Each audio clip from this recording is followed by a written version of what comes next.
You're listening to Ernestly Speaking, the only weekly podcast that covers friends, foes, and anything that goes. And now, for your badass host, Ernest Owens.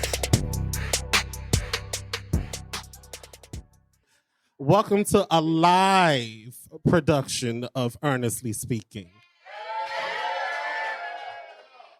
Okay, and here we about to have our badass host, Ernest Owens.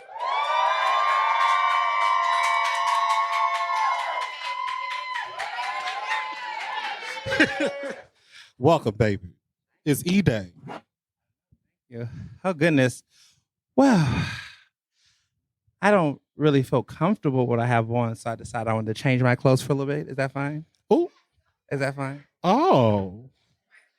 Okay, let's see what we got here. Oh, period. Period. Y'all thought he was going to give y'all Crocs tonight? Red bottoms? These is bloody shoes. I wanted to be more comfortable earlier, so... You got it, darling? Okay. Thank you. Yes. Period. Okay. You know. Any more, darling? Yeah. Any more? Any more? Versace the house down! Versace the house down! Okay.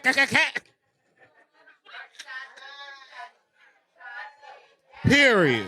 Be a little cozy. Because it's E-Day. Yeah. We don't do anything easy I over know. here. And I have to have my signature things. You know, a couple of signature things. Yes. This cute Ooh. thing, right? A little fun. Ooh. I know. It's good. It's really good house wine. And this is my little koozie for it. Keeps it cold. Period. You have to have one. Now I feel at home.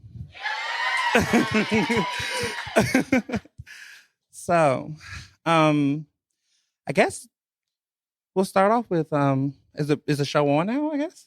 The show is on, baby. Oh, snap, it is on. Okay, well, and we're back for another episode of Ernestly Speaking with your host, Ernest Owens, myself, and a live studio audience. Make noise. Y'all see it. Yeah, we're live at RADIOKISMET, which is an incredible podcast studio. Okay, give them a round of applause. Shout out to them. They got the sound right. So let me tell you a little bit about RADIOKISMET. They are the only podcasting network in Philadelphia. Okay, they're also the best of Philly, which isn't hard to get on, which isn't easy to get on. Easy. And shout out It's not easy to get on. And, you know, the owner is a great guy who, you know, came up with this idea because I was like, you know, what am I going to do for my 30th? I'm always having dinner parties. I'm always having, you know, these great weekends, which are fun. But I was like, I want to do something different. And so the owner, who's a visionary, Christopher Plant, give him a round of applause. Oh, Christopher. Came up with this idea to do this live podcast. And I was like, can you handle my audience? Have you listened to my podcast? Have you actually listened to the subject matter? This white guy is like, want to do this. I'm like, I don't think you've heard the show. But no, he was definitely down, and his entire crew, the staff here has been awesome. You know, for my social media, people like to follow them at RADIOKISMET, which is an intersection between serendipity and joy and all these great things. And so that's what Kismet means.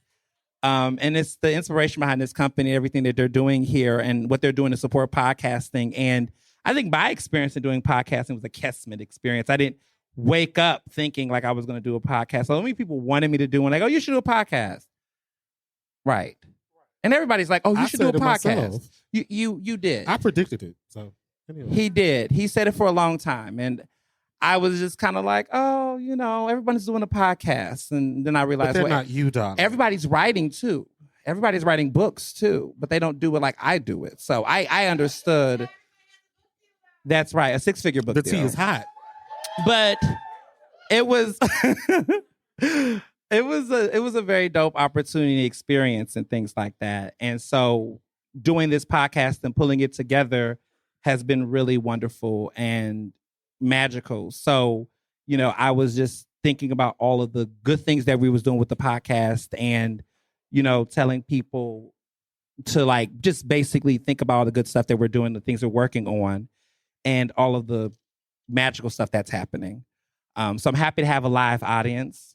I'm happy to have people that's listening and not talking while I'm talking.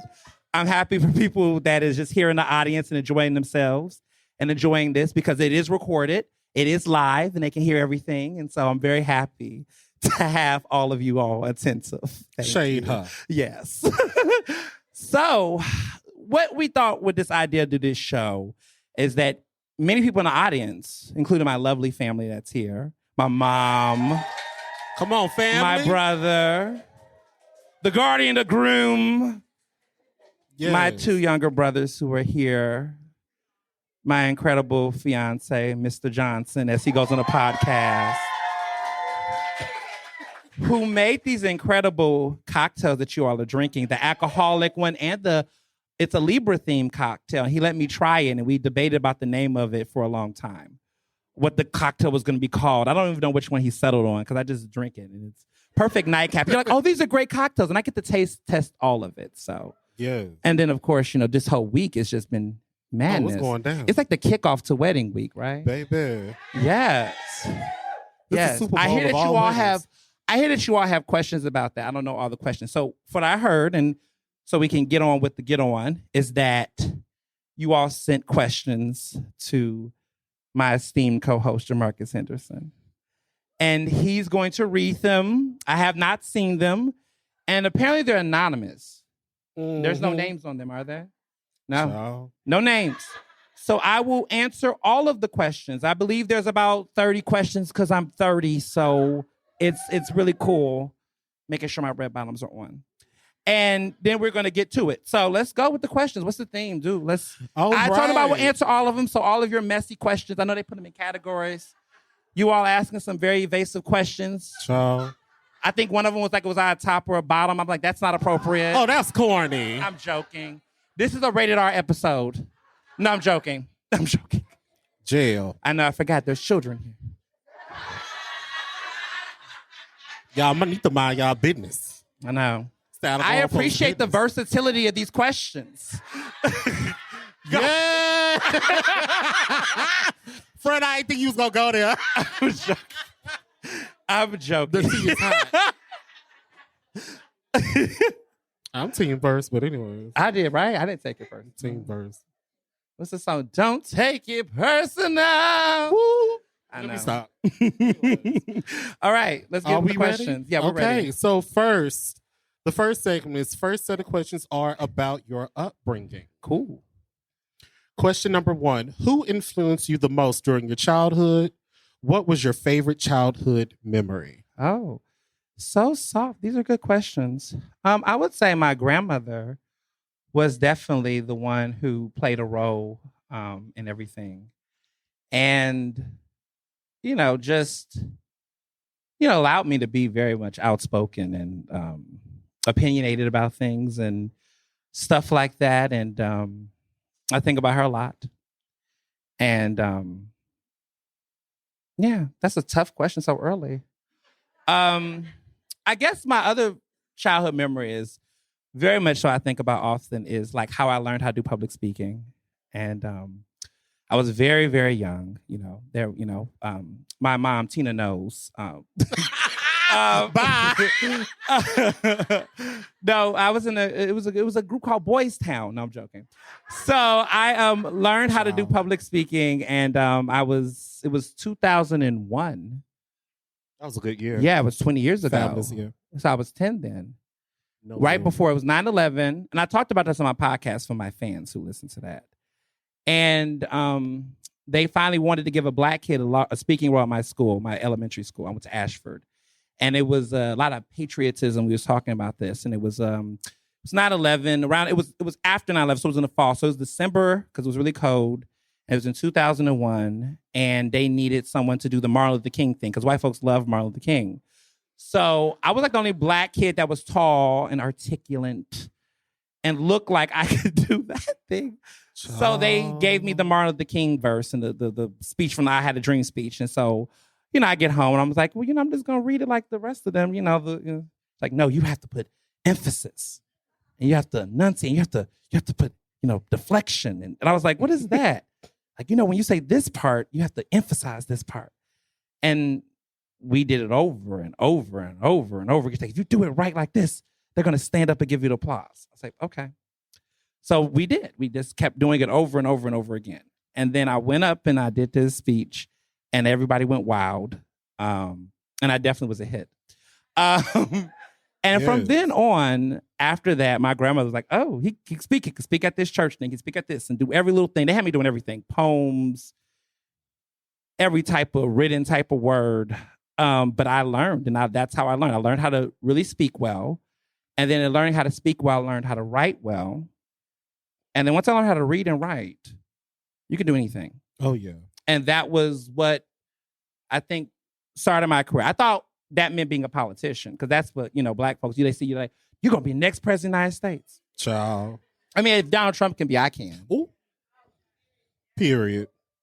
But I think he went to Penn too, so you never know. But I think from there, that was what I remember the most, because that kind of just launched my ability to, get out of my comfort zone and really delve into, recognizing not to be shy of people and stuff. And so that was definitely a childhood memory that stuck with me.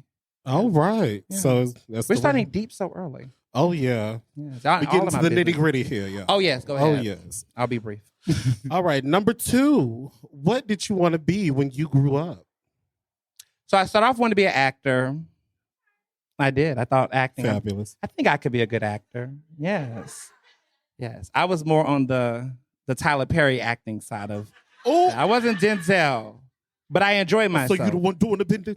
Yeah, right.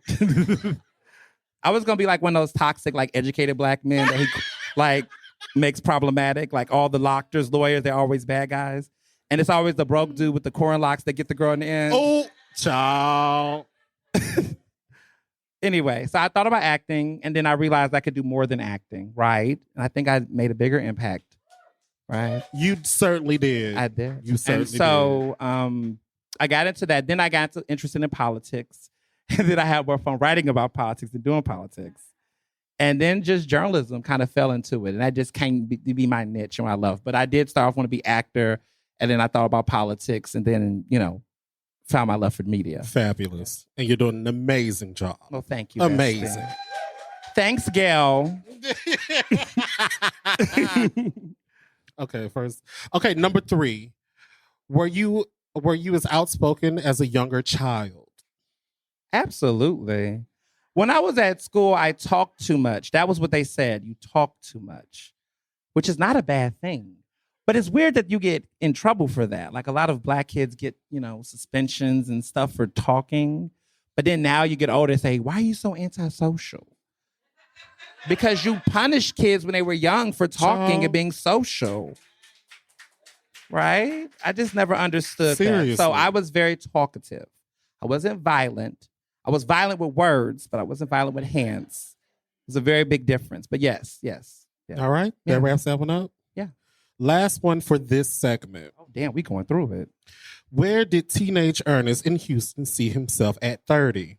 Did you think you would be a journalist? Did you see yourself getting married? Oh, wow. Well, I don't know. I would say I knew I was going to be with somebody's degree. That was for certain. It was a 3 rules in this house. You was either going to go out and get a job, like an actual job.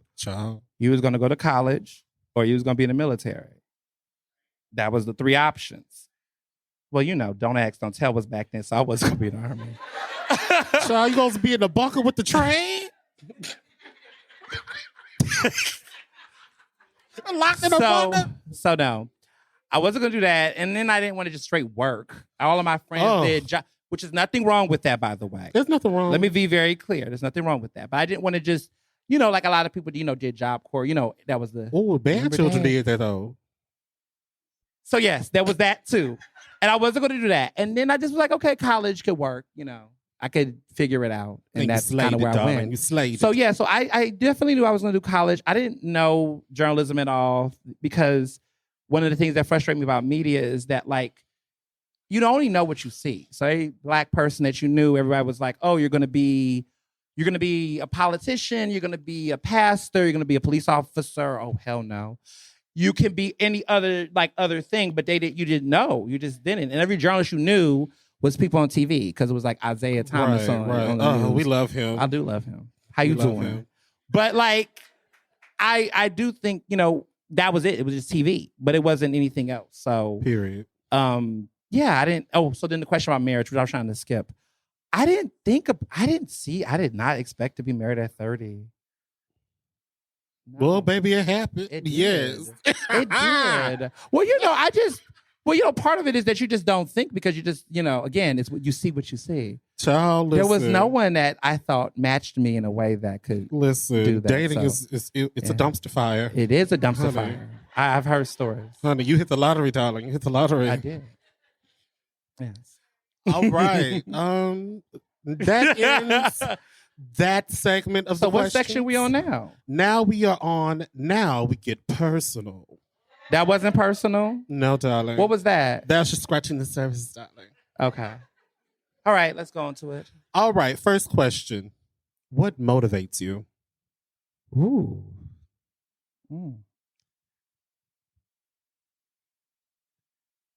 Knowing really that pushed your people, button down? yeah, they are right. I would say what motivates me is just knowing that people are going to actually respond to what I do. There's a lot of people doing things that no one gives a fuck about.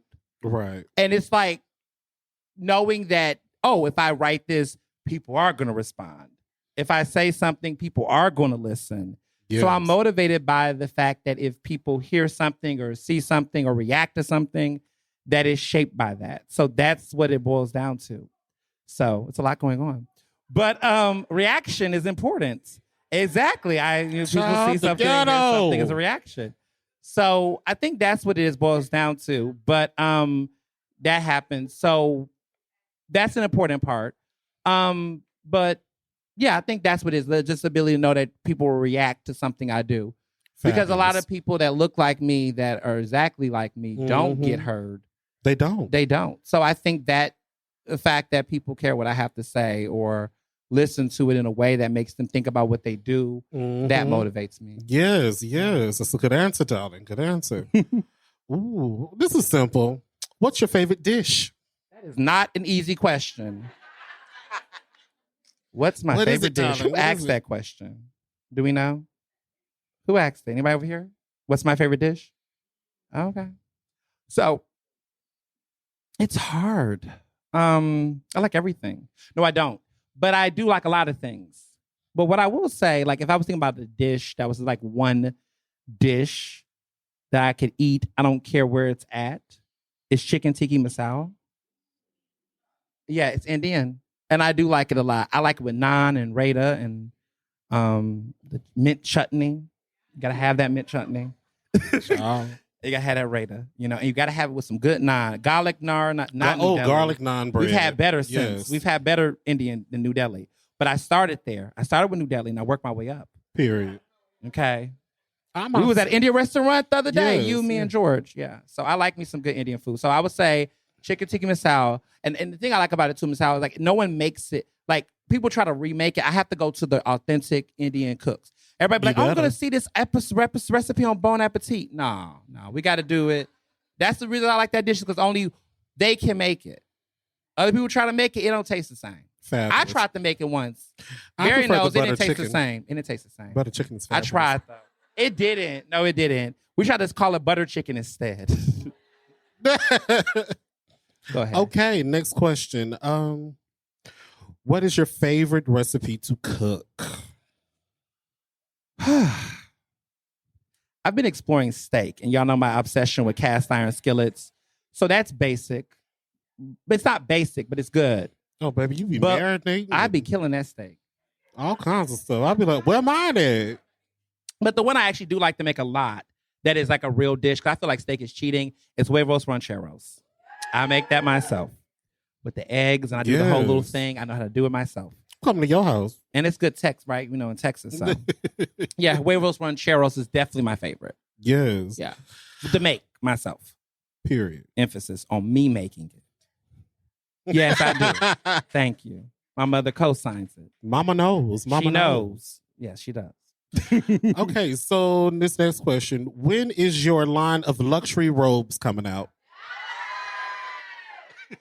You know, I got to get a sponsor. I just can't be out here like Kanye throwing my money into a fashion line and hoping that Kim saves it. I have to... It's true. I have to, you know, one day. Any particular fabric you're going to use? Type of, I can't cashmere, silk, but I do like this. This is nice and thick. But I do like a thin, silky robe. Oh, a nice little silky. Navy silky. one, yeah. Hot. Something silky. Something that's durable and gender neutral. Because a lot of times they make these for certain gender. I would like a nice gender neutral robe. Knee length or down to the ankle? Definitely got to go down. I like the drama. I like the drama. Have at the top. That's not a fucking. That's a large shirt for somebody. Yes. I need a long one. I need drama. I need something to go drape. You got to drape. You see this drama? When you walk down the hallway, it's gonna follow behind you like the queen in that That's right. Disney film. That's right. I want an entrance. You know. Okay, fabulous. You go in a robe, you got to do it right. All right. If Ernest Owens had his last day on Earth, what would be your last meal, darling? That is I'm going to cheat. I'm going to do a tasting menu from Friday, Saturday, Sunday. I'm going to do a tasting menu from Friday, Saturday, Sunday. They don't miss. I love Chad. He's so good. His food is so good. He's such a nice man. And he has great cocktails and great food. And when my mom and I went to, when they came for the wedding shower, we went and we had a very good time. It was good food. Fabulous. Well, I think we are coming. We're going through. We blazing through these questions. Oh, because I figured that they're going to get. We're dying for some champagne. Pop the bottle. I'm going to pop the bottle. Pop the bottle, darling. Pop the bottle. Somebody want to open it for me? Okay. Yes, I have a nice 30 lesbian that's going to open it. Yeah. Yeah, shout out to my girls. A nice 30 lesbian. She's gonna open it for me. To do all the support heavy female lifting. empowerment here. I love me a good strong stud that can pop a bottle. Because look at these nails. Could I get these done with these nails? I could break a nail. Well, I mean, as your best friend, I have a question that's not on this paper. Go ahead. You got mess? Not mess, darling. Okay, I'm not good. It's your birthday, darling. No, I like the tea. I love the feel. They said it's my dirty 30, so you know I can't get dirty anywhere else. So let's get dirty. Well, I mean, if you could tell all your exes, yes, come through, ma'am. That's right. Thank you, Amber. Bless if all your exes were lined up right here, what would you tell the motherfuckers right now? Ooh, who? What? Who? Say that again? Them nameless niggas I don't like. Wait. What? If all your exes was lined up right here, what would you tell them? At once? All of them. Ha ha, you lose. Okay. Let's say, well, you know. It gotta be shady. It gotta be shady. I'm thinking of the best thing to say. Let me have to get a sip on this. Bottoms up.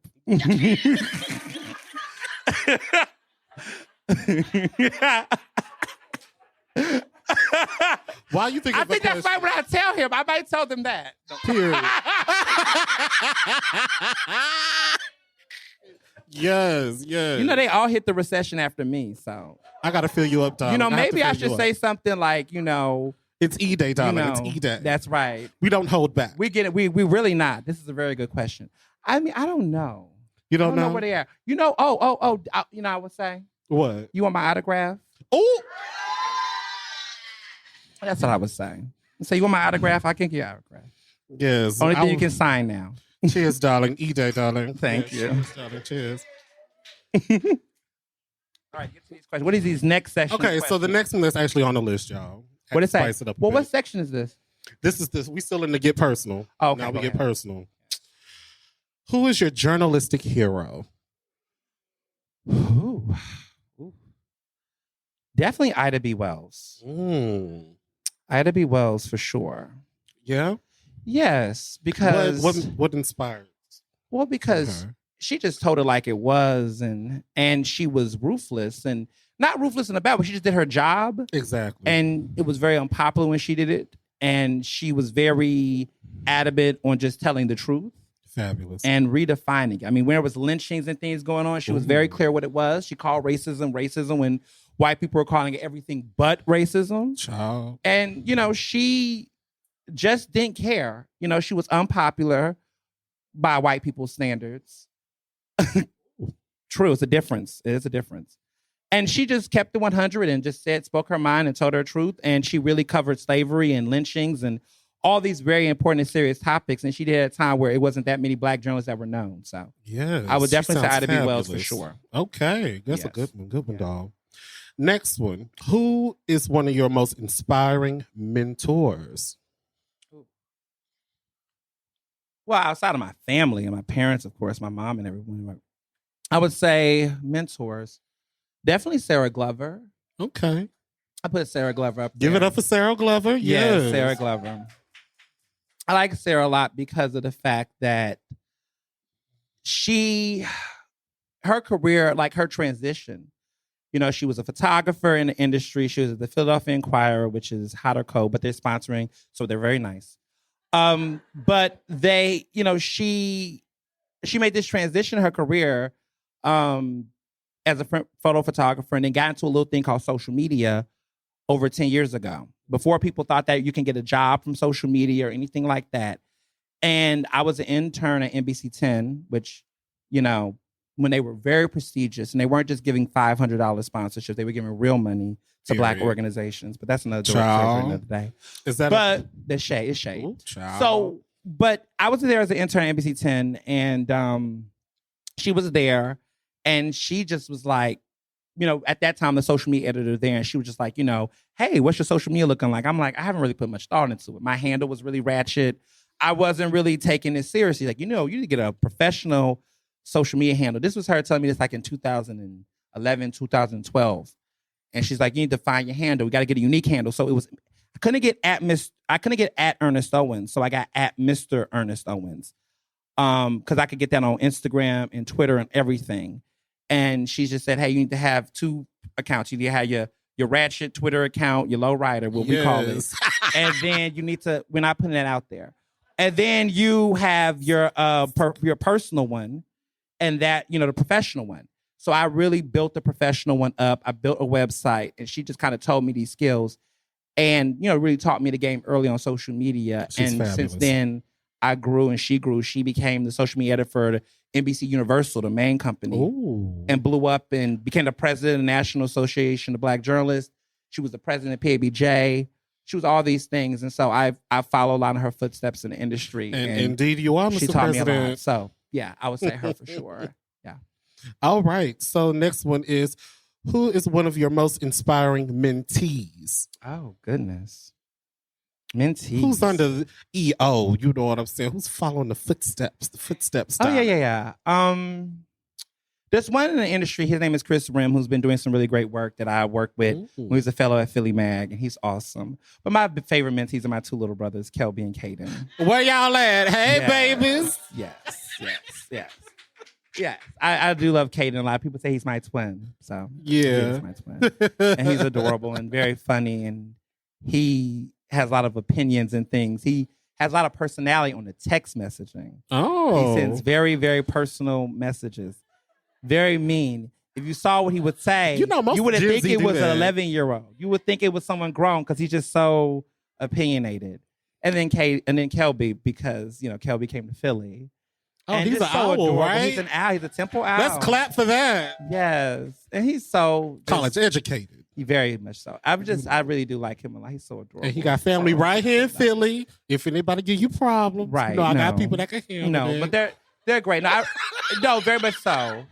No, I'm just proud of both of them, and they let me be like this older brother Fabulous. who's very assertive.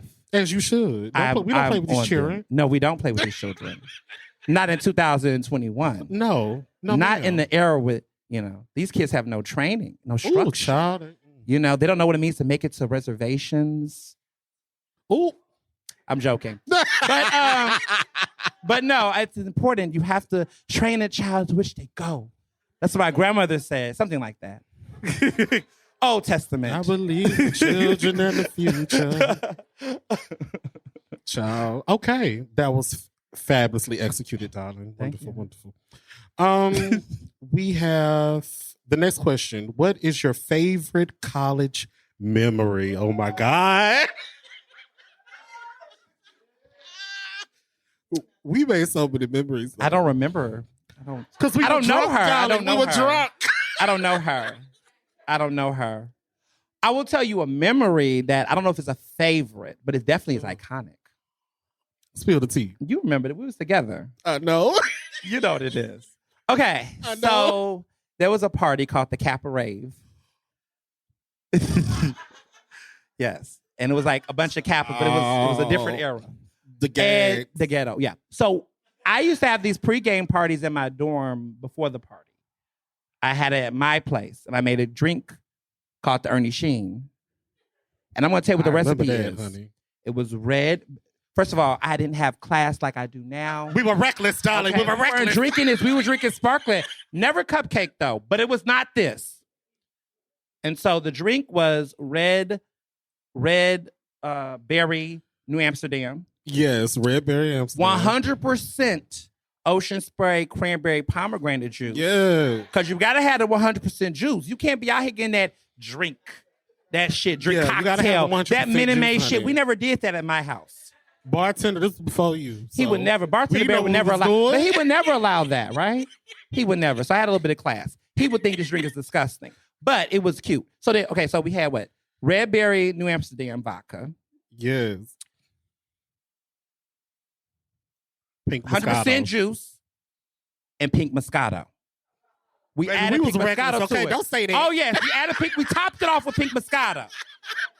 That's the drink, right? That was the drink. Amanda was there. No, I don't.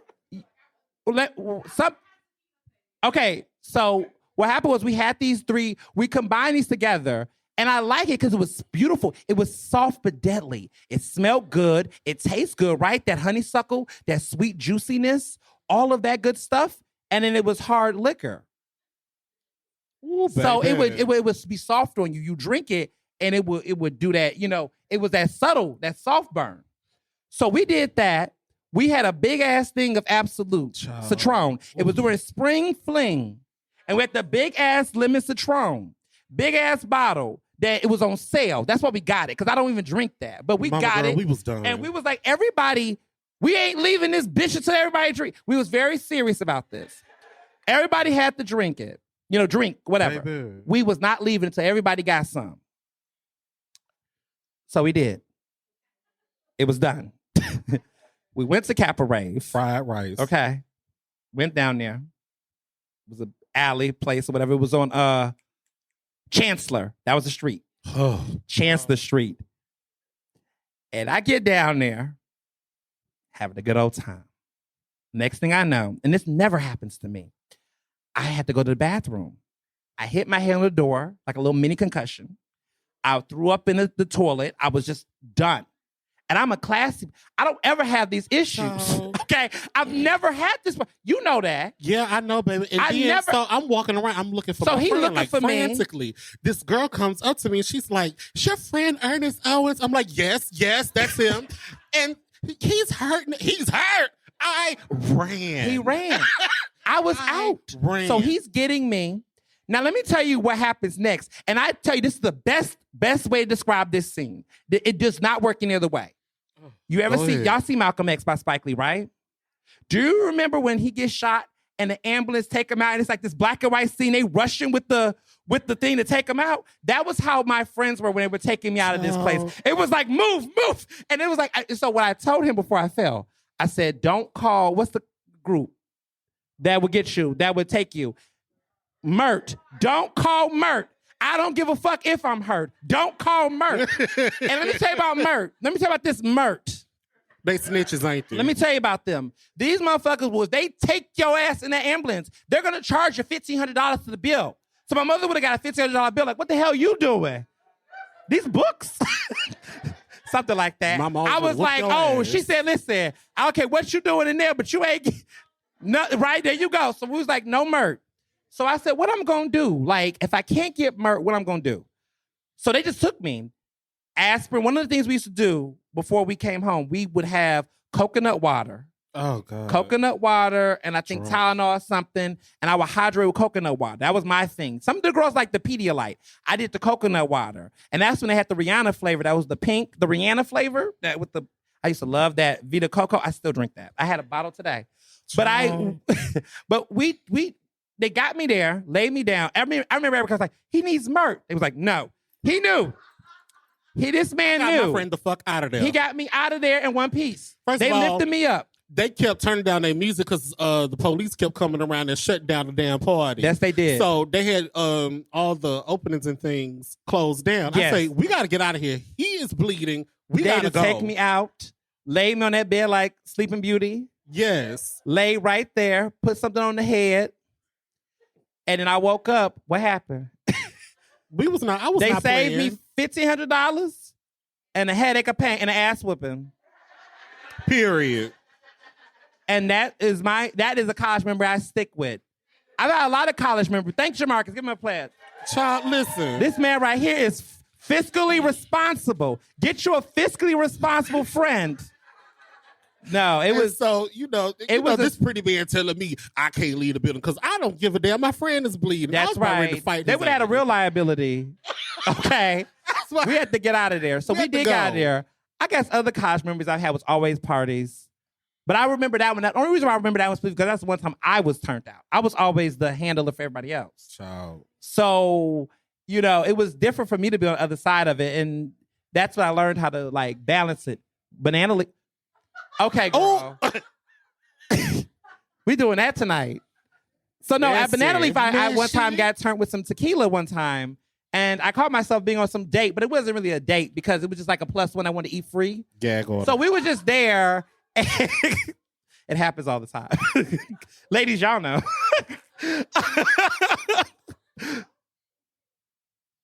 I know the tea. So no, we was there and I was just completely I never was a drinker in college like that. I was very much more like that. But my mentality was the logic back then, the classness about drinking was people drink till you get drunk. I didn't know what that meant. What do you mean to drink to get drunk? Why would you drink to get drunk? You can't see anything. You can't remember anything. The culture was just so different back then. And so we had fun though, darling. I did have very much fun. I had a lot of fun. My radio show was fun. College memories. God, I was there for that. And it was a show. What was the name of that show? What was the name of that radio show back then when we did it? Ernestly Speaking. It was called Ernestly Speaking. I'm being sarcastic. What I'm trying to say, I'm a consistent bitch. I've been doing the same shit for 10 years. I'm not Drake with it though. My stuff evolves. Okay, some people do the same thing like Chris Brown, and y'all stay letting that music charts. Okay, this is evolved from a radio show to a podcast that I spent money on, to a live show where it is sponsored. It was lit. There you go. Yes. Okay. Yes. We are on to the next question. Oh, yes. Damn. What's the one thing you have always wanted to do but never got around to? Oh. Any men in there? No. I did everything. So yes. I would say driving. I don't know how to drive. I don't have a driver's license, y'all. Nope. Don't know how to drive. Don't have a You don't either? You can relate? Okay, Me girl. neither, darling. Me neither. You either? Yes, bitch. Okay, sorry. I don't know how to drive. I don't have a driver's license. Driving is homophobic. It is. And gays don't know how to drive. Very much so. Don't know how to drive I don't know how to drive for the life of me. I just don't. And it's something I just never took the time to learn. I only say that because there's a running joke. I know the running joke. But we know how to ride. I'm joking. I'm joking. No, he's not. LOL. I told y'all the tea was hot. That's right. So let me tell you a joke. Okay, so she's right. My mom's right. So I told my mother I was going to never have to have the drive because when I was going to grow up, someone was going to drive me around, and it was called Uber. Period. And it was called Uber. Period. And also Mr. Johnson, who could drive really, really well. Oh, my God. I never had to learn how to drive. And I'm so grateful that I worked hard to wait for technology to advance so a bitch Uber, like me would never have to. So I'm grateful for that. And Mr. Johnson. Yes, yeah, she's a great driver. And I'm a great rider of the car. Period. Okay. Of the car. All right. We go on to the next question. What do you think is your greatest accomplishment? Oh, my God. So many, darling. So many. We can go up and down the list, darling. We can go up and down the list. Oh, my God. I mean, what do we do with the Ivy degree? Do we I do don't the know, Forbes of darling. the 30? I don't know. What do you think, darling? Okay, I'm going to summarize this in one. That I was able to achieve all of these things being myself. I will say that I didn't have to. I didn't have to. What Nikki said? I never fucked Wayne. I never fucked Drake. All my life I said fuck sake. If I did, I would. No, she wouldn't let him eat my ass. Oh, she's like canceled now. Never mind. But I like that song. No, what? Okay, fine. But I used to. I don't. If I did it with my man in G6, is my idea of an update. Here, hut 2, real big. Okay. Let me stop. We trying, y'all. I'm sorry. I love that song. I love Even that verse. Who knows I like that song? She's been tripping lately. Yeah. Yes. And I also like the other one. What's the other her verse in Break It Up? Which you think is basic, but I like it.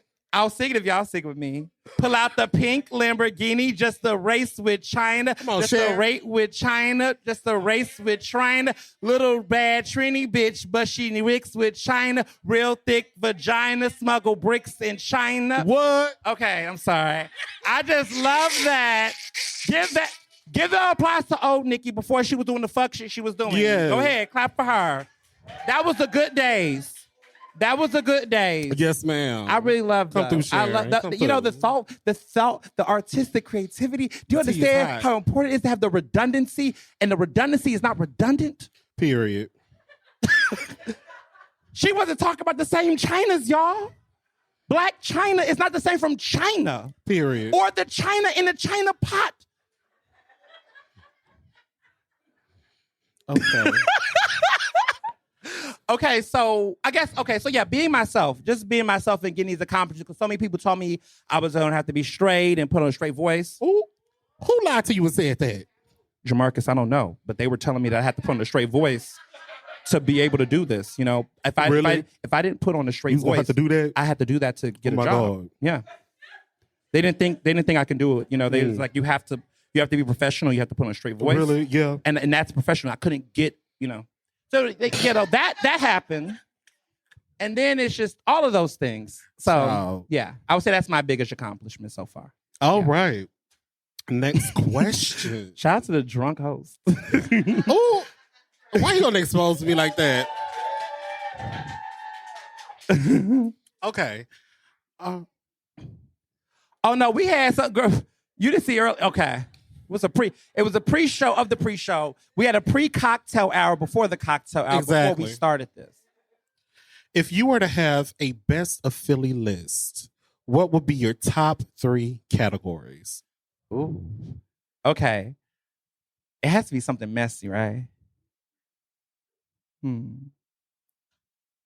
Best indicted politician. Oh, that's a lot. That's right. That's a lot of them. You know, I'm debating between Kenyatta Johnson or, Bobby Heenan. Which one? Which one? I told you. I'm going to go for Kenyatta. He gave, Patty Jackson a sign. So I think he's my favorite indicted politician. Gag order. I think so, right? What's your number 2? My number 2? Best scammer. Because, Philly got a lot of scammers. Scammer. I'm debating, I like that Nehemiah Davis. I think he's a good one. He would definitely be good. I think he's in Atlanta now, but he was a good one. Oh, the city of the scam. Yes. Atlanta where the scammers at. That's where the scammers at. That's scammer capital. Mm-hmm. Watch your card. That's right. What's number 3? Best worst restaurant. Ooh.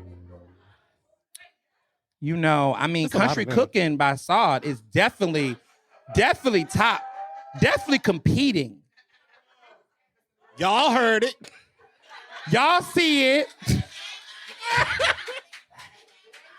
I'm just saying. That's right. Those are real categories.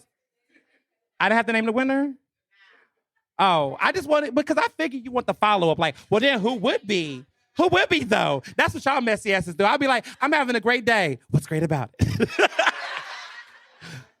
Yeah. Okay. I think that pretty much sums that up. Yeah. Yeah. All right, doll.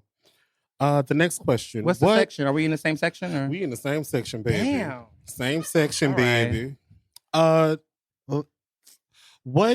What's it gonna feel like to be 30 and married?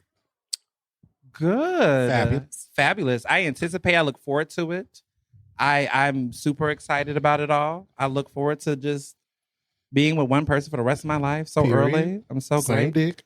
Yeah, same dick. We talked about that sign on the thing on the wedding shower. Yes. My apologies to Barry. I saw that. I was like, what is this? Is this what I think it is? And then I saw it and it was a sign. And you all liked it on Instagram. But which I thought was going to be like something y'all going to breeze through. I would say Barry melded well with everybody so good. Like, yes. From the moment I met Barry, I was like, yes, this is your man. This Very is much the so. husband. Yeah. This is the one that's going to stay. I knew it because I'm psychic. He is psychic. Yes, indeed. Miss Cleo. From the moment, that time I visited here in what, was it 2016? That September? Yep. I visited here, and that's the first time I met Barry. It was the cunning responses. Oh, those clapbacks. The clapback. His clapback. That's it. Oh, this is a keeper. I was like, Ernest, keep him. Yes. Please. Those clapbacks. He plays all We were subtle. walking out of Walgreens doing something, and we was gagging and joking like we usually do. He was like, "Oh, so that's what I forget." Yeah, what you I said, remember. baby. Yeah, but it was a gag, and we was gagging. yes, he gags both of us, and he just throws shots. But he's great. Yeah, he keeps up. He keeps up. Yes, he does. Yes, he does. So yeah. Let's see. Next one. Would you like to start your own family one day with Barry? Will there be any children? Who? I know. You project. You can't do that. Child. It's on the list. It said at the end. No. Okay. No. My bad. Anyway, I don't know. I mean, anything's open. I mean, I'm not against it. I just want to say this though, with no bias. I'm happy that I can control that. Period. That right. Clap to that. Yes. And I just say, I'm in a same gender relationship. So who's going to watch these kids? Who's going to do it? Don't look at me. I'm not looking at you. Don't look at me, baby. Don't look at me. No, I don't know. I mean, I think I'll be someone's uncle first. And we'll see what gay uncle looks like. One of you have children or something. Yeah, do that. one of them. Yeah, one of them. They got many years to go. And then, who else? I would say... listen, it costs a lot of money to have kids. So when I have enough capital to really be able to do that's what it boils down to. It really does boil down to that. And also time, because I'm selfish. I'm doing too much. I'm writing a book, documentaries, all that. We don't have time to do kids. Personally, I want to be an attentive, involved parent. Yeah. How do I get to do that if I'm doing all these other things? So? Could you imagine a baby like touching on my keyboard while I'm trying to type? Oh my God, child. It's Children a lot. is a And then different this one right here. So he started off saying that he was like, oh, yes, lots of kids. And then when he started coming to the house and seeing my little brother, he realized, oh, that's a handful right there. He's like, oh, this boy, he don't ever go to sleep. He really hyperactive. He come into the room, he's like, what you doing? So, you realize you get kids, that, privacy, invasion of privacy. So it's over with. It's over. It's all about them. It's over with. That's right. All right. So now that wraps up that section. Finally. Okay. Y'all doing good. Y'all doing good, y'all. Y'all a fabulous crowd. Fabulous crowd. The next segment. Now we get messy. Oh, God. We're going to get messy. As messy as we can be. All right, go ahead. Do you ever have plans to run for political office? No. No? Listen, anything is possible. I mean, if I get $1 billion and, I get a big old populist group of people, of Ernest stands that will, do an insurrection for me, I definitely will probably consider it. You got my vote, darling. That's you right. got my vote, darling. Right. I've ran for many things and lost, and I have, but I get down what they say, but I get back up 10. So Period. We don't know. Period. We'll get up 10. We'll see. But no, I don't. The thing is, someone asked me this the other day, and I just said, why would I want to do your job? Ooh. No shade, but like, if you actually know how politicians work, it's like they have to be a shrill for so many people to give them money. Mm-hmm. Then they got to answer to those people's needs, and they don't get to actually do what they want to do. So if I say be a billionaire because I want to pay for my own campaign, I want to hire my own team and my own staff, and I don't want to be subjective to anyone. So when I get to office, no one acts like I owe them anything. Right. I mean, we see what's going on with Johnny Depp and Bobby Heenan, both indicted right now on these charges. Child. These are serious charges. Could you imagine if Bobby Heenan got his ass up and got his own money, so he wouldn't have to ask for money, he wouldn't be in any situation. Exactly. So that's important to me. But then there's another important point. I think I'm so tired of like every time a black person is smart or doing something great, they don't think of us for politics. How many black journalists out there that y'all know? That's only Don local. Lemon. Right. Well, Don. How many of these people, you don't know how many black journalists that are consistent that you like, that are talented. Why would you take me, a badass bitch, off of the team to make me then be a politician? Period. When you think about it, that's like taking LeBron off a team and then making him be an actor, like being in like Space Jam and shit like that. Not a good mix. We definitely need more black representation in media. So. Yeah, media. We need to be in other things, not just politics. My Everything. girl Aaron. That's CNN. right. That's right. MSNBC. Oh, MSNBC. Yes. There's a difference. Correct me. That's right. But she knows people. But she knows people at CNN. Oh, period. Yes. We love her. We stand her. Get to the next messy question, because I'm about to be messy. I mean, that's okay. That's all the messy questions? No. We have more. What person, dead or alive, would you want to interview on your podcast and why? So 2 people. One dead person would definitely be Bear Rustin.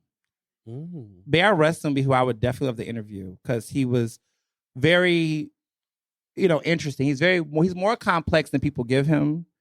I would talk to him about his taste in men. I would talk to him about his, being on the. I would ask him the messy, like Wendy Williams question, like who else was gay in the civil rights movement? Who's the DL Trade? Because you wasn't by yourself out there, that Million Man March. I know there's got to be somebody else out there on the March in Washington. No, but I would just ask him about his career, like, all the stuff he went through. I hear there's a biopic coming. Domingo Coleman is going to be playing him. Fabulous. Which is pretty good. I'm happy. Okay. And then I would say a person that's alive is Byron Allen. Yeah. Okay. Yes, because he took the Supreme Court case against Comcast. Ooh. And you know how much we hate Comcast. Child. But like, I just really am happy that he took them to the Supreme Court and he challenged them. And then he was able to also push for equity. He's a black media mogul. He got the Griot, which cuts me fabulous checks. I just got a check today. I appreciate the Griot. And they are hiring so many talented black people and building people up. And one of the things about what I do in my journalism is that, while I do work with a lot of white publications, I do work with a lot of black media too. And so the Griot has been very consistent in my life and doing great work. So I'm a huge fan. Yes. That sounds like that's something that's going to happen. Yes, I would interview both of those two. Because I already interviewed Oprah. So, Oh, yes. I already interviewed Oprah. That would have been my, top of the, I'll do it again. Another one. You will. And you will. Yes. Let's see. Next one. How do you keep your healthy boundaries between yourself and others as a prominent and influential member of the public sphere? Ooh, that's a good question. It's so hard. You gotta have the walls up sometimes, dog. I have friends who'd help. I would say for me, it's very much clear making those boundaries. It's so hard because a lot of people think I'm their friend and they don't know me, but they follow me and they get real connected. I've had stalkers. I have sent cease and desist letters. These are real things. No, but I would say, how I keep my balance is that, like, I definitely do recognize the separation of state, which is the internet and my personal life. There's people that have internet relationships with you. They follow you. They like your stuff, whatever, but they don't know who you are in real life. They don't know you. So I don't give a fuck what they think. I think too many people, what happens when you get caught up is when you take all that seriously. An idiot recently who I don't like said that Twitter's not a real place. He's wrong, but there's some truth to it. You know, if people think that the internet really influences things, they say, oh, Twitter, Black Twitters. And I'm one of the people that's on Black Twitter. And I do a lot of things that matter. But I think about like the election in 2020, and if you was on Twitter, you would have thought Elizabeth Warren had a shot. Child. You saw them posts. Okay. Who? They was here for Biden. But I was on Twitter. We was like, Biden ain't, But they were here for Biden. So you don't know. I just tell people that you just have to really know people in real life and focus on those relationships and just know the difference, because people do be, either beefing in the head or standing in the head. And, if you're on one extreme to another, it's never good. Mm-hmm. So I just kind of like do that. I don't read the comments. I don't read the comments. Please don't. I really don't read the comments. I block. I just block. They be like, he block. Yes, I do. Blocker, Walker, Ernest, one hood. I block. I do block because I think that's important. When I got doxxed by Jeffrey, that's his real name, the white guy named Jeffrey, the one they named Sean King, the white guy. So when he doxxed me, a couple years ago, that changed my whole thing. So I used to keep my stuff open, like, anybody could comment. No one's gonna be crazy. When that happened, I set my parameters up. So if you follow me, whatever, I vet. And we do a lot of vetting. Mm-hmm. And I don't go just anywhere. I gotta watch my back. I'm just not anybody. So I'm very mindful about that. But yeah, I think that's the healthy balance, and also just being around real people, the same people. Yes. Anybody notice, man, I keep the same friends. I don't have too many new friends. Period. I have no use for omit needless words and shrunken white.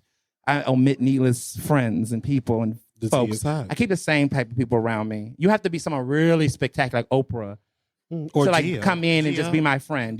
We love you, darling. We do. A lot of folks, but it's you got to be very thoughtful about that. So, yes. On to the next question, I suppose, right? Mm-hmm. All right. Can you tell us more about the Ghana trip? Oh, Ghana. What's the your name? Well, I was there for royalty. Somebody royal in Ghana sent me out there on a paid trip. I was there to explore. I was there for 10 days. I had great food. Mm-hmm. The food in Ghana was incredible. It was Ghanaian jollof rice is phenomenal. It's incredible. And let me tell you a funny joke. So recently, because I don't know what goes on the internet, but I was recently I did a ranking on Twitter, and somebody in like Liberia or whatever. Oh, you started a war. I did start a war. It was a whole jollof war. The girls want to fight. And it was covered. They said influential American journalist Ernest Owens ranks jollof rice. I don't know if they knew how. I mean, I am somebody, but I wasn't that. And they literally put the ranking down. They put it on their social media. And all the people in Africa, like everybody from Nigeria to Senegal, they were coming at me. Some in good ways. They were very happy, but they used what I said, and they were like, it was an important thing. Like, this was an important ranking. Like, I was some major food taster. But it was a whole thing. But when I went to Ghana, their jollof is incredible. I had this thing called beef provincial. I'll never forget that. It was a stew on this rice. Then there was this thing called red, which is a type of plantain. That was really good. Then fisherman's stew, which was really awesome. Fabulous. And then we went to Cape Coast. Ooh. And it was great. I didn't pay for anything. Yeah. And it was a great experience because of the fact that it was my first time in a country where Black media and Black people were normal. Like, I was watching TV things, soap operas, everything, and it was just everyone Black, and it was normal. And we was laughing at white people doing stupid stuff. It was funny. They was like, look at that. I said, this is how white people do us when they sit down the street. I live for the African soap operas. Don't African soap operas are good. You stick of poverty. I live for it. I like how everybody was like a witch. Like, some of them be like witch with like magical powers, casting spells. The news is good too. No, it's really good. It's phenomenal. Okay. So, no, that was a great time. That was fabulous. Fabulous. Yeah. Who do you believe is the worst person in Philadelphia? Ooh. Who is it? What's the tea? Well, who do y'all think? Who y'all think? Mayor Jim Kenney. Ooh. Mayor Jim Kenney. I think he's the worst person in Philadelphia. The spice. I'm going to tell you why. Because leadership starts at the top. Okay. It could be Daniel Outlaw, but he appointed Daniel Outlaw. It could be, the Philly fighting COVID, but he let them get the contract. The game. So when you look at all the problems we have in Philadelphia, it connects to one person that's incompetent, don't know how to do their job. So I don't know why people keep voting for him. I don't know why he gets away with the things he gets away with. I mean, he's a mediocre white man. There are some white exceptionalism, like Meryl Streep, but you're not like Meryl Streep white. You like basic. Like, it's not like you're exceptional, like, oh my goodness. It's very, very basic. And he's mediocre. He used to be a mummer. He doesn't have a spine. Child. He doesn't have a spine. I mean, he doesn't want to take a stand on anything. He allowed tear gassing to happen. Gag order. He done a lot of things. He doesn't like me. He put me on that press ban list, a couple of months ago. I couldn't get on the list, but I showed up to the party anyway. I was on the ban list. I showed up to the party when the communication director, this is like his third or fourth one. He can't keep one. He can't keep any staff. Y'all know that too, right? He can't keep no staff. Everybody always keep coming. Bad management. Bad management, bad leadership. Bad everything. Bad everying. And so I go to the party. They were shook that I was there. I came in like Maleficent. What an awkward situation. So no, he's definitely the worst person in Philadelphia to me. Yeah. And he would think, and he probably thinks I'm the worst person in Philadelphia next to Krasner. So all right. Well, that wraps up that segment. Ooh, y'all were good. Thank you. Yes. Okay. Yes. Now we are about to get reflective. Okay. All right. You ready? Let's do it. All right. What has been the most surprising moment of your life journey so far? Like the moment you really had a pause to take it all in, losing yourself in the present. I have a bunch of those. I don't have like one particular. I don't think I do. I have a bunch of moments where I'm just like, wow, this really happened. I'm surprised. I do take time, working for myself. I would say, I would probably say starting my own business and like getting contracts and like seeing that people was like taking it seriously. Because Ernestly Empire as a title was something I said when I was in college, like my sophomore, freshman year. I remember. You remember, right? And people used to laugh at that and think that shit was so funny, hating assholes. And they would just be like, oh, he's so, cocky. And it was so funny because I'm at Penn. So you can't call a black dude cocky. The thing is like with black people were doing this stuff, when white boys were doing it, it was ambitious and bossy. He's a boss. I remember that word, boss. Innovator, creative, risk taker, even though they were on their parents' trust funds and had money. Like, what risk were you taking? Going to Cancun every spring break. But they were such badasses. But me, tuition paid, didn't know anybody when I came to this town. Going after what I wanted to go after, it was, oh, you're super ambitious, overly ambitious, somebody called me. Oh, God forbid you have confidence. Right. Oh, my God. Black people with confidence, what can happen? What's the worst that can happen? And so I got a lot of that, when I started with the things I did. They thought it was outlandish. They said, oh, this is going to work, blah, blah, blah, blah, blah. But something in me told me to keep going because every time I shoot my shot, I would see results. And that was my personal litmus test. See, the thing I tell a lot of people is that you have to be the own measure of your success. You have to be the one that's your own litmus test. That was definitely my situation. Like in my head, I had a plan in my head. I wasn't going to tell everybody because if you're not doing what I'm doing, you won't understand. Right. But I had to know.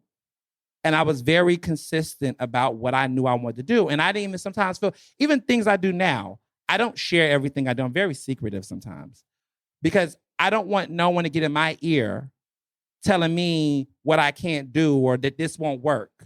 Because when I first started, I thought that was diplomatic, right? They say, oh, you got to run your ideas by people. You got to let people see it and you got to let people know. Feedback. That's not always the case. Black queer people can't get no feedback from nobody. And it's true because everybody's projecting their views and things on what your situation is. I knew this could happen when no one thought it could. I mean, except for you, my friends. But like they were crazy. It was like a cult, when we were in school. Right. It was like If you was a devout Ernest stan, they was just mad. He was outlining. You're an Ernest stan? You were Ernest stan? You support him? It was not popular. Now everybody want to fucking come to my wedding. Back then, they didn't want me. What's the rest? Now hot what? There you go. And that's what it was. It was very much like a situation where, like, I think for me, understanding my process, trusting in my own instinct about certain things, and not listening to so much feedback from people that wasn't walking in these red bottoms. Period. And I think that's the thing. You got so many people that want to give you feedback, but you haven't done none of the things I've done. Nothing. You know, when I wanted to go off and write a book, people were like, well, how you going to do that? Because I said, I did things that y'all didn't think. Y'all didn't think my black ass would be an editor at large at Philadelphia Magazine. Not with this mouth. But that happened. People didn't think my young gay ass was going to be the president of PABJ. Remember that? The tea is hot. Woo. And it was a lot of people that told me what was going to be my limit, what I wasn't going to be able to do. And I just was like, I got my own strategy. Child. And I'm going to bet on myself. And that was something that my grandmother always taught me, was just kind of like, hey, do you know what you're doing? And I said, yeah. Then okay. She trusted that. She said, you know what you're doing? Good. And my mother was like that too. She's like, just don't be broke. She was like, listen, you can do whatever you want to do. Get to the money, but when you get to that place, where it's just like, so I always had to find a cushion for myself in all the processes. I wasn't gonna fall on my ass, but like that was the thing. It's like you gotta have, you know, your little safety. You can do what you want to do. Like before I got into this full time, I was teaching at West Philly High. I did a bunch of other freelance projects and stuff. I did a bunch of other things before it really took off, but I was able to have that creative space to just do that. And I need to do that by myself. Yes. And sometimes you got to do that without a cosign sometimes, y'all. Like a lot of people want a cosign on everything. They want a cosign. They want and a cosign. not all times the cosign means well. The cosigner don't always mean well. They just don't want you to surpass No, them. I've been exploited, y'all. Y'all know them stories I say on my podcast. But now I'm in a space now where I feel like, you know, you just have to have a group of people that let you do what you do. You got to have your own plan. If the plan don't make sense to you, that's a problem. You got to know. And you got to always have a cushion to make sure that if something goes there, you good. Mm-hmm. So I had those things in addition to taking the risk I did. And that's why I don't feel like I was set up for success. All right. Yeah. That wraps it up? Yeah. All right. This next one, I kind of don't like this one, but here we are. Have you been close to an end-of-life experience?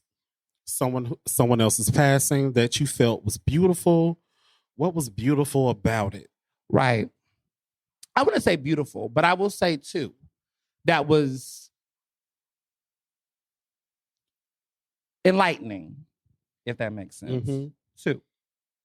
One when my grandmother passed away, for sure, was definitely a reflective time.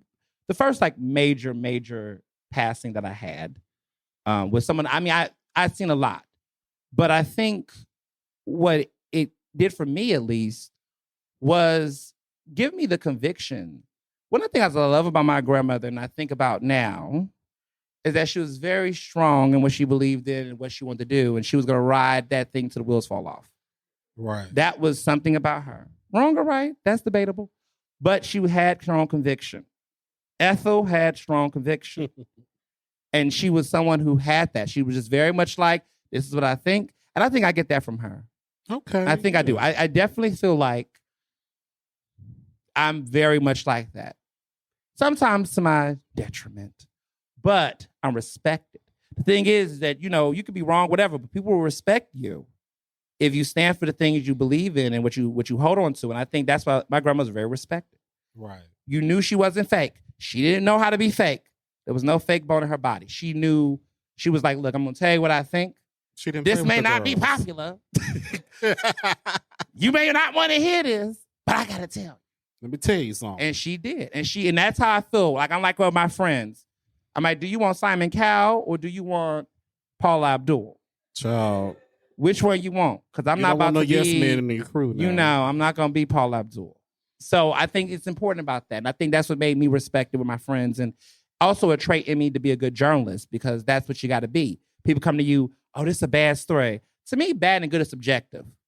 Right. You know, it could be bad for the person being covered, But for some people, they may say that's a revolution. When we heard Jennifer Huff telling her story on The Real, finally, about Nicki and what she did, for many of us who was advocates, when we saw R. Kelly was convicted, a lot of us was very happy. But a lot of fans were not happy. Depending on who you talk to, it varied. But I was happy. I said, this is good news. I called my girl, Kenyette Barnes, who is one of the people who was the co-founders of Mute R. Kelly. And we had talked, and you'll see more with me and her very, very soon.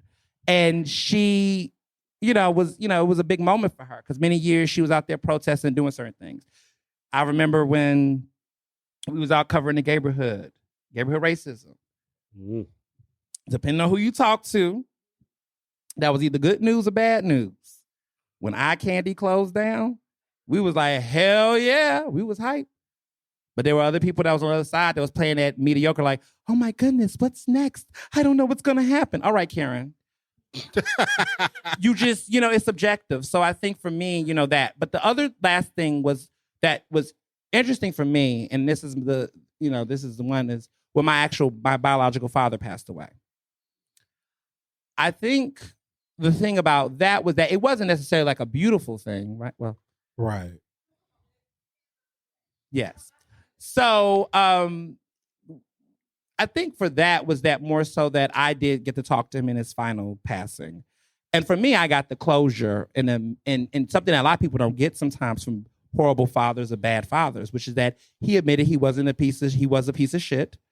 And then he said if he wasn't in my life, if he was still in my life, he don't think I would have been as successful as I would have been. That radical honesty, the ability to admit that you wasn't shit. And to then not only do that, but admit that this person's success or their values and who they became as a result of that, it was different. It was a moment that was really reflective. And that was a very, because most people just go off and you don't know what happened. But I got a level of closure that I did not think I was going to get in that way. And so I was able to close that book. Yeah. And then move on and not have any questions like, what about? No, he was just as bad as the story told. And some people be like, oh, your mom, your family members, you got to talk to. But then they sometimes tell you, they be like, it be just as real as it is. And that was deep. That was very deep. So I definitely would say those very different deaths, but very thoughtful ones that definitely made an impact. Right. Sure. Right. Yeah. Okay. All right. Sounds good. The next question. You've persevered through so much during your professional and personal journey and have maintained a self-love and confidence in yourself that I wish I had. Can you tell us about what helped you get through those hard times? It's a good question.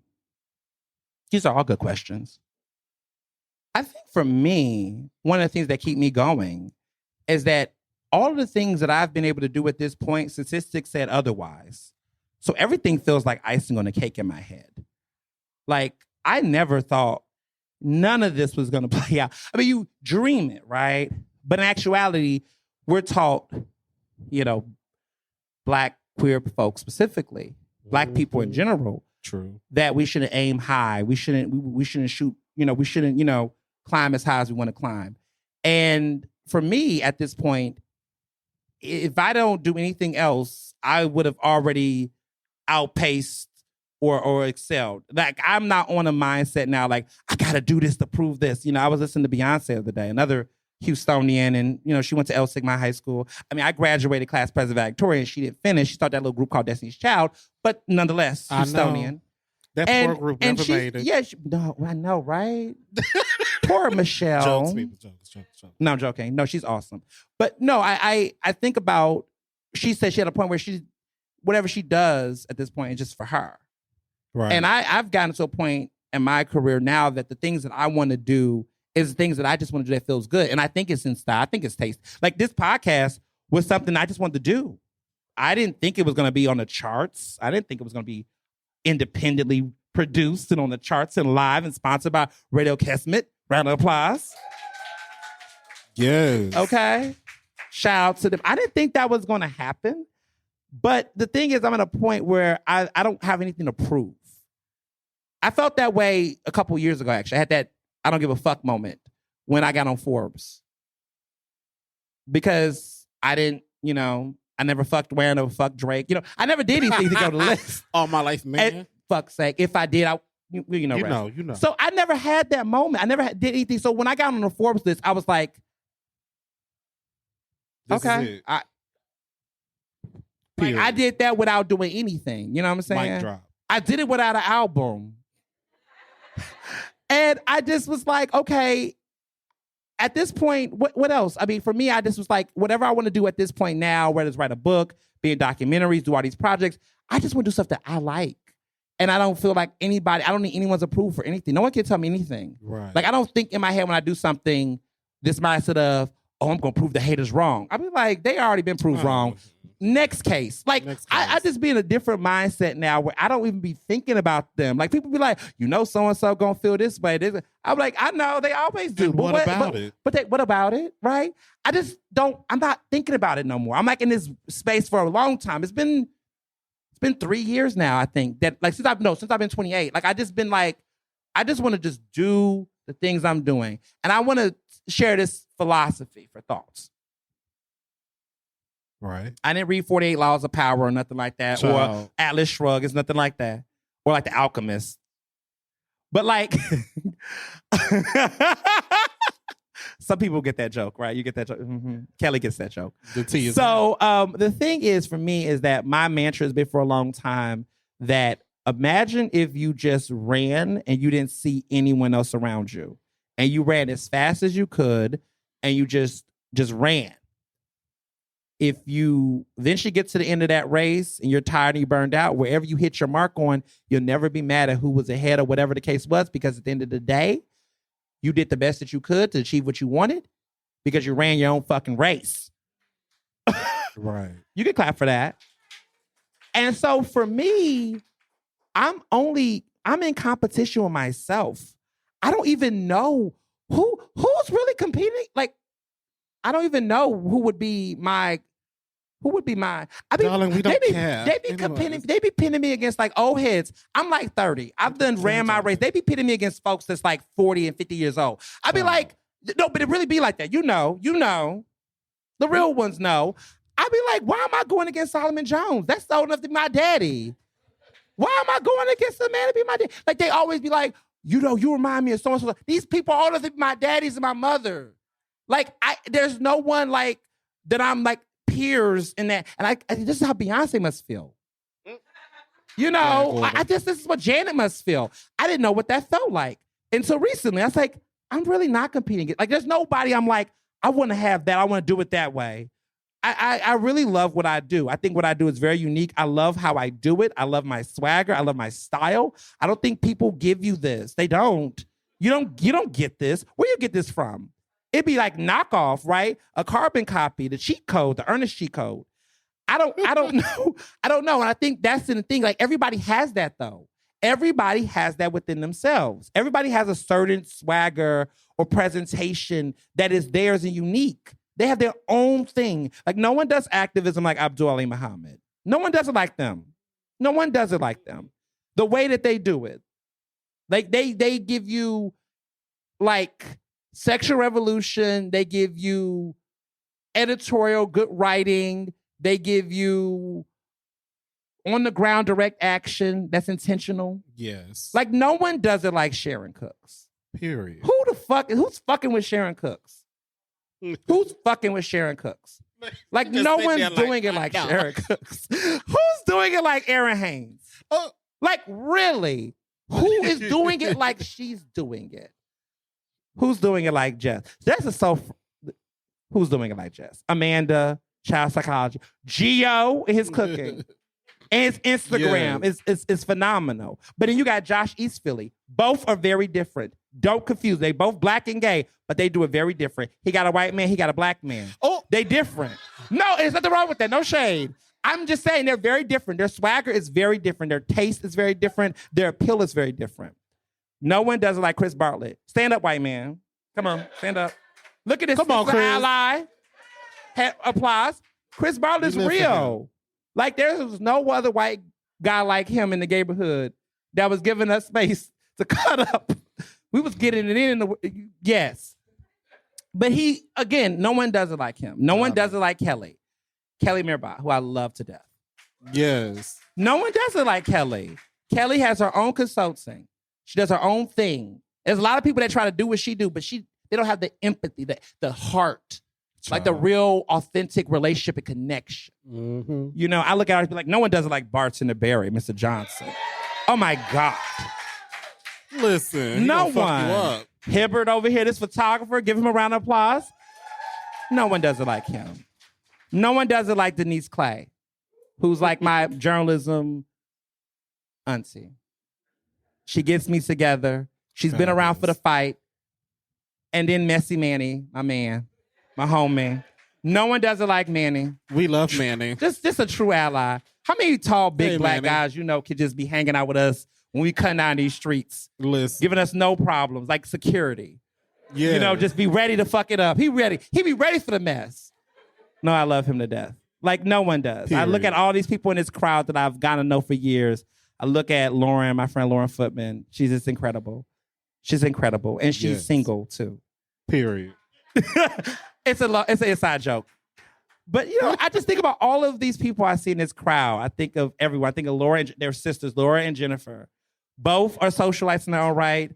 Influencers, hard workers. Yes. Incredible women. CEOs in the house. The CEO. Just doing it, writing, blogging, just doing all this incredible stuff in their own unique way. I see everybody. I see Deanna in this audience. I see Katrina. Oh, I love Katrina. Yes. I see Sabrina. I see Shantias. Shantias is here in the back. Mm-hmm. Hi, girl. I see all of these great people that got their own unique swag and the way that they do it. And I just feel like if more people just lean in what made them unique rather than being compared, the world would be a better place. I really do. I really believe that. And I think that's really been the secret to my success because I've been just running my own fucking race. I just really have. I'd be like, so-and-so doing this. Okay. I done trends. I did stuff late for people. Like, I got on podcasting late. They would say, other people been doing it, but not like I do. Exactly. Not like how I do my podcast, like not how I do it. And so I just think that's the way it should work. Don't let other people's trends and stuff define your race and how you do it. Everybody's got it. And I like the diversity of it all. If it's a bunch of people trying to be like, well, if it's a bunch of Mark Lamar Hills in the world, we'll be all done. Like, I need status. I need quality. I need stuff that's not repetitive. I need people to pick a lane, figure it out, stuff like that. Go ahead. Sorry. Okay, I've said too long. Go ahead. All right. Okay, so as you approach 30, what's one piece of advice you have for a 20-year-old Ernest? Oh, yes. Get a lawyer. That child? No, I'm joking. Right, Sabrina? Get a lawyer. I'm so happy for my lawyer. I'm so happy for my financial advisor. Get a team. Taylor Swift said that too. No, get a lawyer. Get a team. Well, it is true. I'm happy that I have a great team. A lot of people out here think I'm raised by wolves.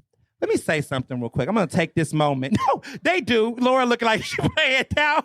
They be thinking, there's a lot of people that be out here want to give me unsolicited advice. Y'all know this. Y'all see this. That want to give me unsolicited advice like I don't have any parents, no friends, no nothing. What? And I just be sitting here like, what?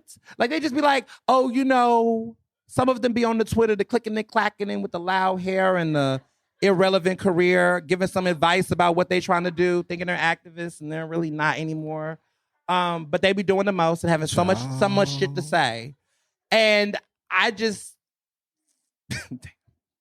but I'm like, I have all of the things I need in my life now. I don't need anyone else. I don't really need any additional. Like if people want to be charitable, be charitable. But I'm not begging. I'm not in need. And there's a reason why. Right. Stand up. You know who you are. Mama, period. Mother. And she don't play. No. I look like this because of her. Period. And I get so much of my class from her and just the little things, that didn't make sense to me when I was younger. But when I'm older, I'm like, this is what you're supposed to do. So much of like, people say I'm classy, I have manners. I'm like, it just feels so second nature to me. Like some of this stuff, it's like, of course you feed all of your fucking vendors at your wedding. Of course you tip well. Exactly. Of course you make sure everybody eats. Of course. Of course you support Black-owned businesses. Of course you believe women. Exactly. Of course you do those things. Of course you listen to your elders. A lot of people think I'm ageist. They think, oh, you're so young and successful, you don't listen. But one thing that my mother taught me is that you can be an old fool. And she taught me, and my grandmother taught me that. Because when I was growing up, let me tell you a fun story so that the old heads here can go back and tell their friends at church in their little circle. Just so you can know this. When I was younger, I spent my summers in Marianna, Arkansas. I was with people that was over the age of 70 years old. I went to a funeral every other week. Who gonna be at the funeral is a real thing. Who gonna make the pound cake? Who gonna have the collard greens? The pastor that says, oh, you put your soul in these greens. These were real things. And I saw a group of Black women in that era see the world around them begin to get smaller because they live in a small town that didn't have a Walmart, a McDonald's, and we had fun anyway. We didn't have cell phones, and we had fun. You know, we was in the church, Pentecostal, the people that speak tongue. I saw tall people fall. I saw tiles go over people. I saw it all. Okay. All of it, baby. Morrow, Temple, Church of God in Christ, Koji. Yes. It was real. Yes, you know too. They served the cornbread with They the chicken. served it. Yes, they did. That's right. And so I saw all of this before my eyes, and I saw in those spaces power dynamics, age dynamics, all of these different things amongst older people, sexism, all of these different dynamics. And I learned the difference of power, measuring power in youth, power in people that were older, who made good points win. Wasn't defined by the age. I lived in a house, and I'm grateful to say that did not have the children should be seen, not heard rule. I'm very, very grateful to live in a household like that. I'm very grateful. I'm very grateful to have a mom and a grandmom that like asked you to speak up. You know, I didn't have any problems or anything like that, you know, because it was an encouraging house that valued it. Why would you instill good speaking skills in your kids and good social skills in your kids if they can't use it? I was taught at a very young age to have very good learning skills, speaking skills, social skills, and then I fucking applied them. If I saw something I didn't like, I said, Mom, this person over here doing this. She was like, all right. You know, you had that. You know, you had to be taught that. And so I'm very grateful for that. I think that is definitely makes all the difference in how I think about myself, my self-confidence, the type of people I'm friends with, what I expect from friends. Because my grandmother used to say this line all the time, accept what you expect. That quote lives with me. No one asked me what my favorite quote was, but that is the quote. If you accept bullshit, expect bullshit. Okay? If you accept fuckboys, expect fuckboys. It is very, very clear. And that is something I learned. I was like, if I'm in a situation with people where I'm just seeing a lot of bullshit, why am I accepting this? And then why am I shocked when it happens? Exactly. So you got to accept what you expect. Make sense? Yeah. Yes. All right. That was wonderful, darling. Wonderful. Where do you see yourself in 10 years? So I have the easiest answer to this. It's very simple. Bigger, richer, more expansive, whatever this is, just to the next level. Period. I don't put a destination on anymore. People want to put a destination on shit. I don't do that anymore. It's weird. You don't know. Like 10 years ago, I was 20. I was just dabbling in media. Didn't know what that was going to be, what that was going to evolve into. So if you ask me what I'm doing now, like I said 5 years ago when I turned 25, whatever it is going to be better and bigger than this. And this is great now, but it's going to be bigger. And y'all see it. 10 years ago when I was doing this in college, there's some people who are in this room who've been friends with me since 11 years. And we know, Gail, you've been around for 15. But there's some people that's been in this room that's been friends with me for 11 years. Amanda, Jessica, Shantias. The whole team. People who've been a couple years. Quajo, honorary. Quajo. A lot of people who've been around for many, many years and has seen this take off from small paper to big paper to magazine to New York Times to Washington Post. A couple more. Continue. So yeah, it's been that. So they've been through all of that. And so for me, it's just getting bigger and better. Whatever it is going to be better and bigger than where I'm at now. Yes. And girl, I'm looking forward to it. Oh yeah. You'll be along for the ride. Baby. We might do a reality show together. Ciao. Maybe. Y'all ready for the shenanigans? Yes. It could be called Shenanigans. Should we with Jamarcus them about Ernest. that? Should we tell them about that? We should talk about that. A long time ago, once upon a time, I carried around a camera and followed this crazy child around campus.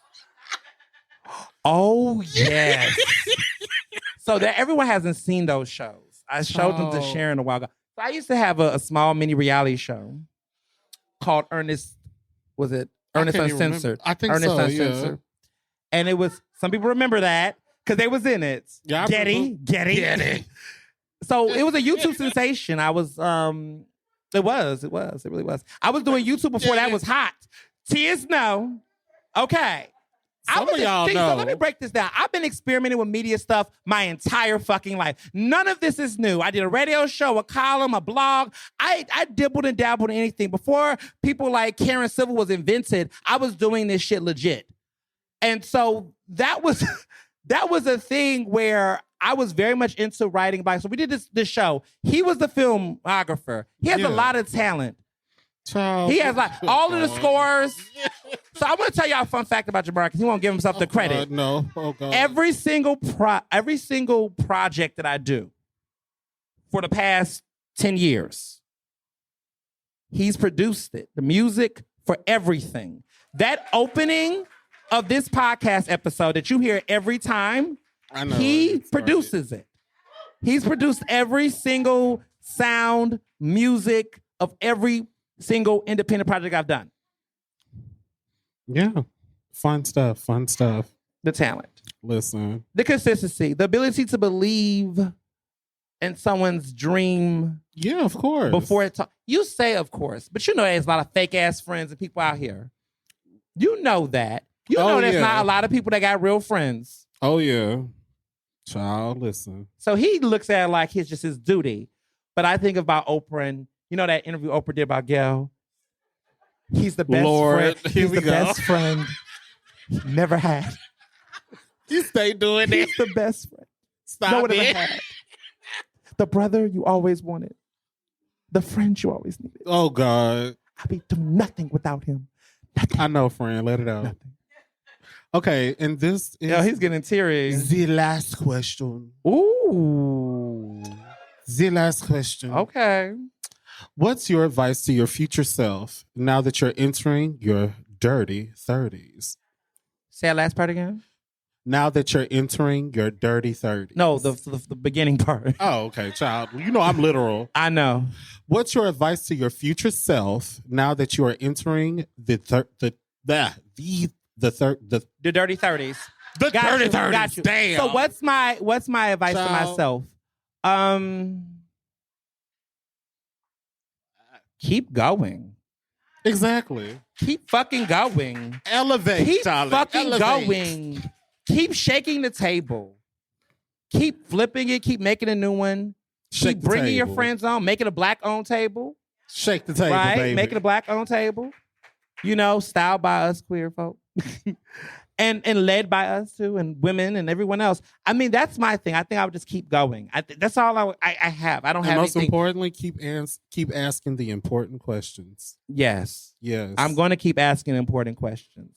Yes. Real important questions. You know, important questions like, you know, when I was thinking about some important questions the other day, like, why is it that, you know, the city has so much money, you know, to go towards like, you know, I don't know, the police department, $760 million, $725 million, but then they don't have any money for the public schools. Like, those are the questions I want to ask. Yeah, they stay shutting down schools. Yeah. I want to ask questions like why Dr. Ayla Stanford isn't the health commissioner yet. Those are real questions I want to ask. The tea is hot. I want to ask, when is Krasner going to stop being a white savior and actually do something about these issues, about these communities he says he cares about?